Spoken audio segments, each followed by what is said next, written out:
Today we're talking about mindsets. We're talking about fostering the right environment, the right atmosphere within your boardroom, which is devoid of any negative belief structures that could possibly be hindering and preventing you from turning your company into a globally relevant brand.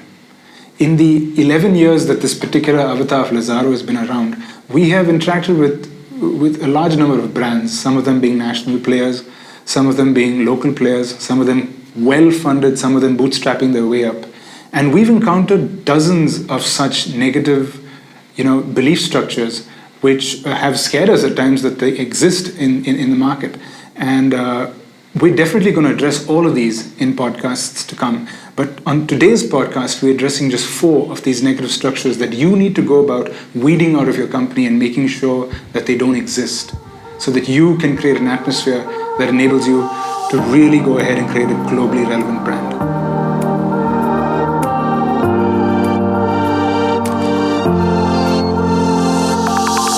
When you think that something as intangible as design and communications can't really affect your bottom line, you usually end up with marketing and advertising tools that don't help you inherently mitigate your business risk. That's what this podcast is about. A behind-the-scenes look at how we go about doing what we do, mitigating business risk. I'm Jude Lazaro. And I'm Mark Lazaro. And you are watching our weekly video podcast.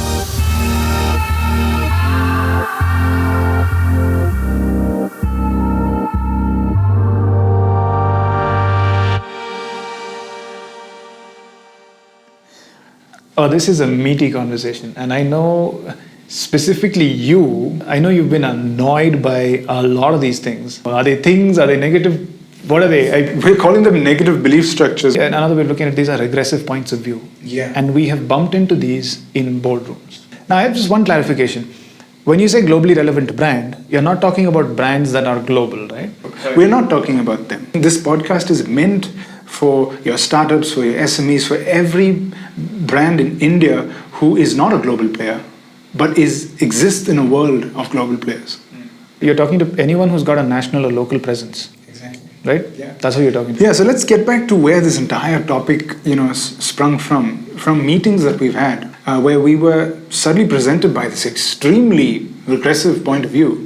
That we were shocked, and you're wondering, this is definitely an anomaly, but no, we were presented with that same problem in another boardroom in another company. Quite a few companies that we bumped into who had individuals in them that kind of shared this common point of view, even though they were not connected one-on-one. I know it started out as a rant, but no, we've kind of gotten down to actually documenting these points, and like I said earlier, we will be addressing them one at a time right through the podcasts that come out. But today we're focusing on 4 of them. And the first one is something that I like to call stop thinking in the pond.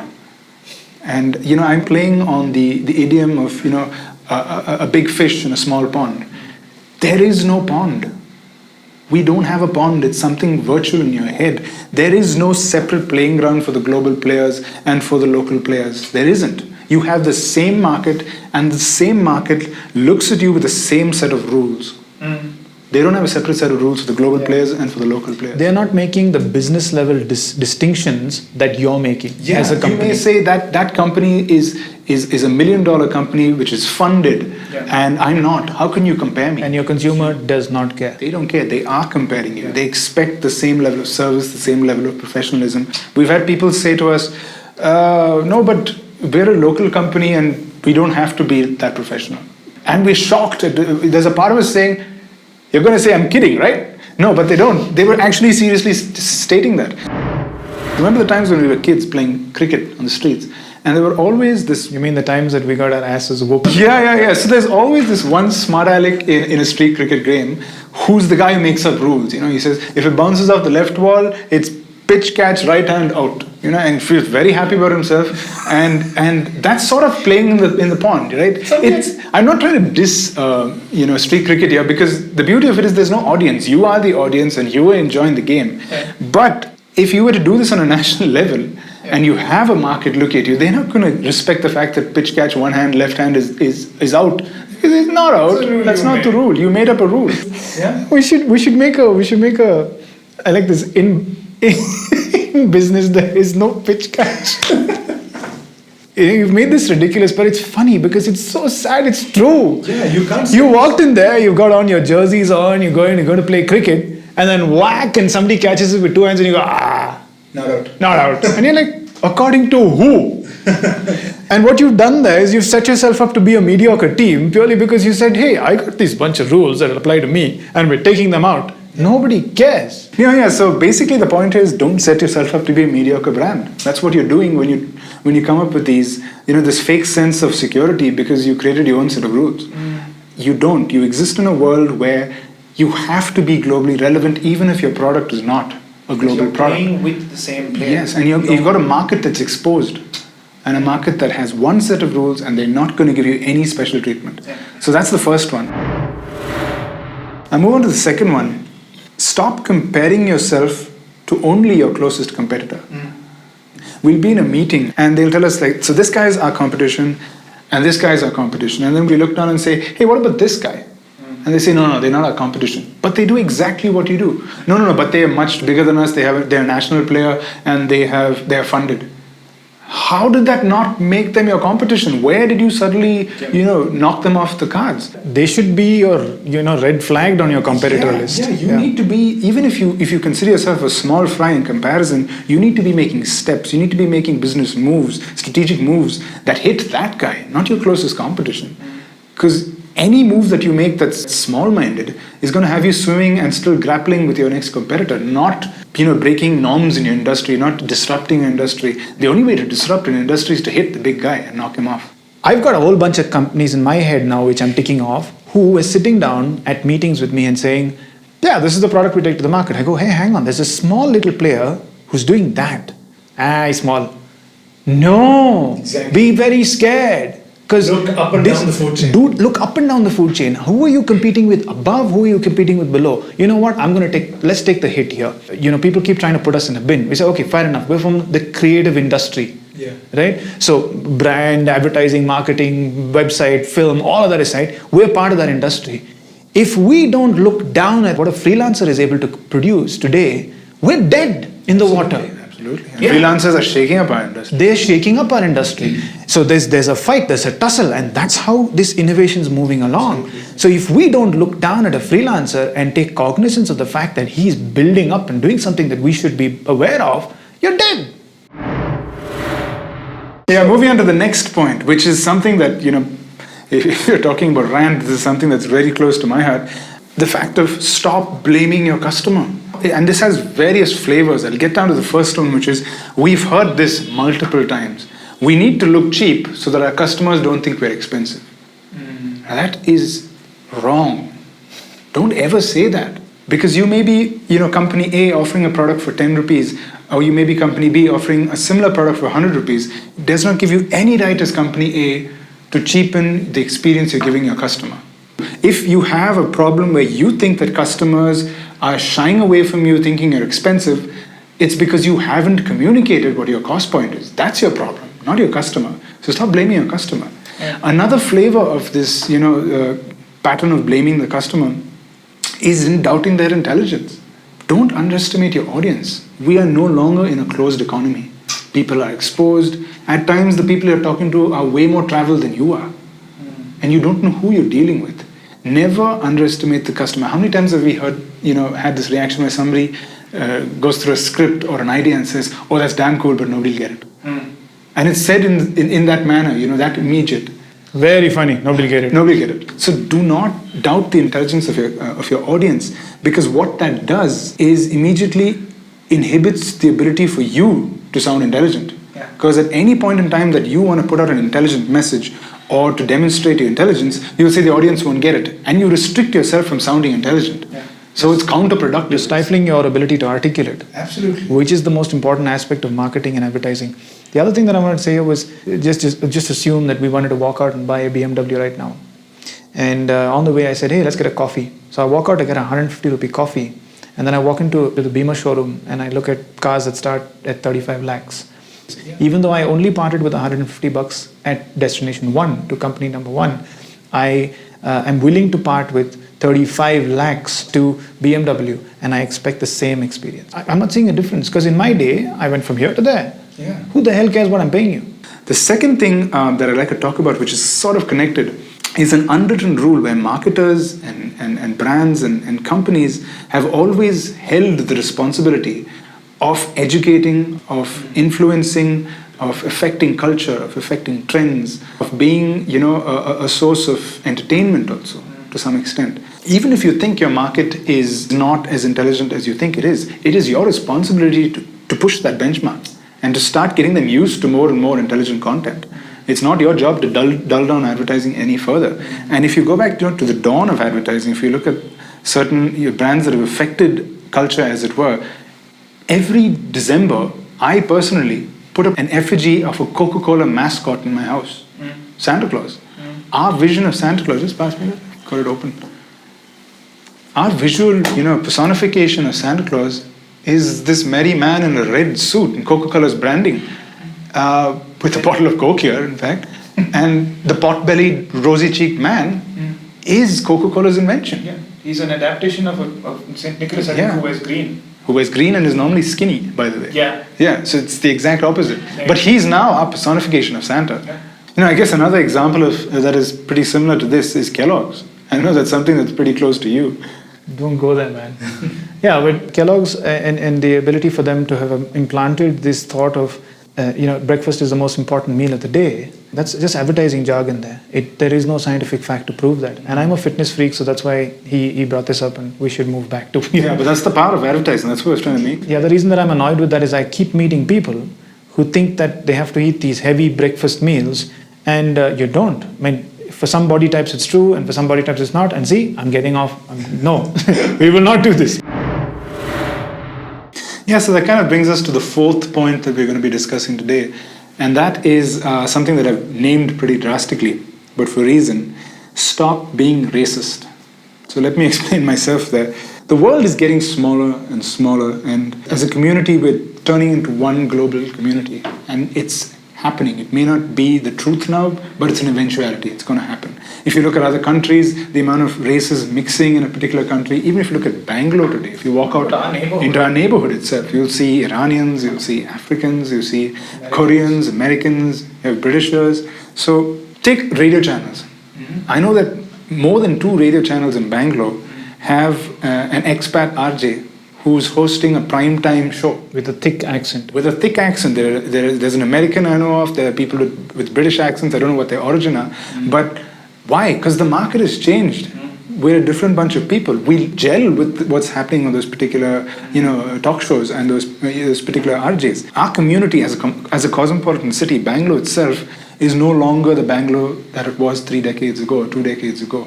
This is a reality that's across the world. It's not just here. We ourselves are going and migrating to different countries. And the world is becoming a global village. So anything that is close to you, forcing a personal bias, which can be associated as an erroneous sense of, patriotism, holding on to things which are Indian for the wrong reasons, is something that... Can I interrupt you and say, can you give me an example of what you're saying?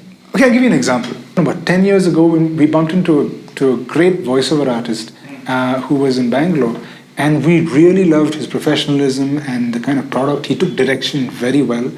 And because he wasn't being used, we found it strategic to use him for a particular brand. Because his voice automatically stood out on the radio waves. And at least at that time, no one was doing it. Yeah. So it was new. It was new, yeah. It was relevant as well.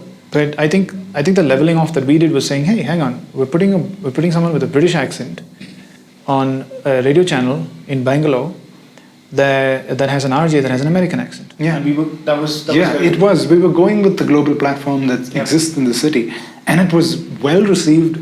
The client loved it, and he continued to be their voice for campaigns to come.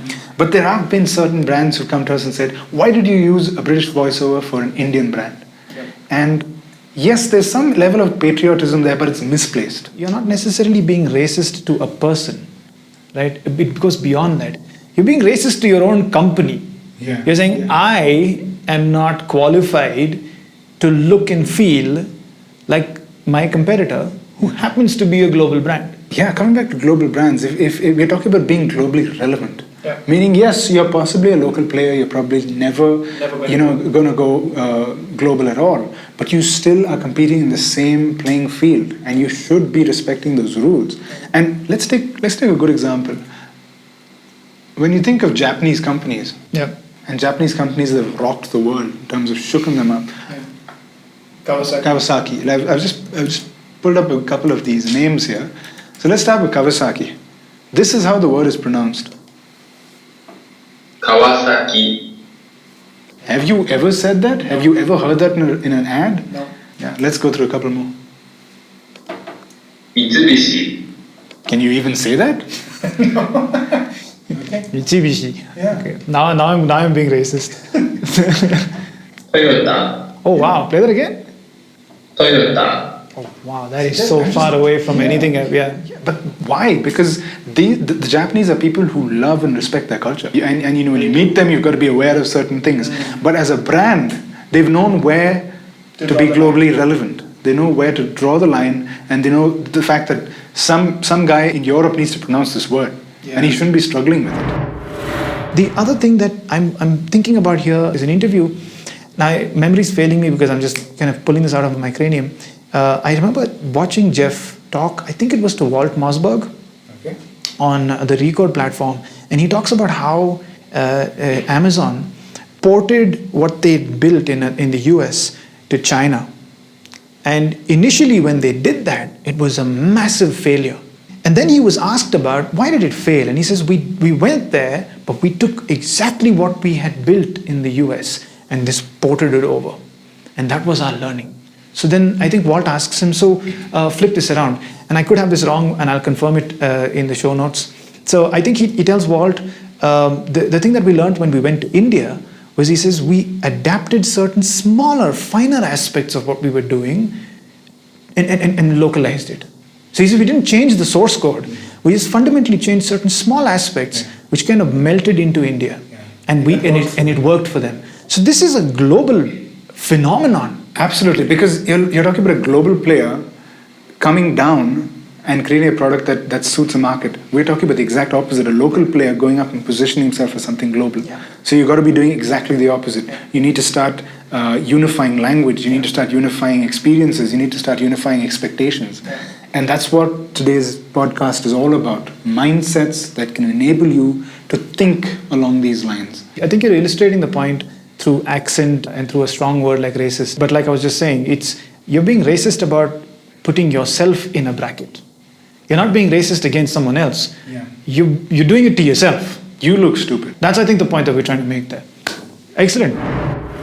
So just to recap, quick things to remember, 4 things that you should not be doing in your company. 1 is to stop thinking in the pond, you know what I mean.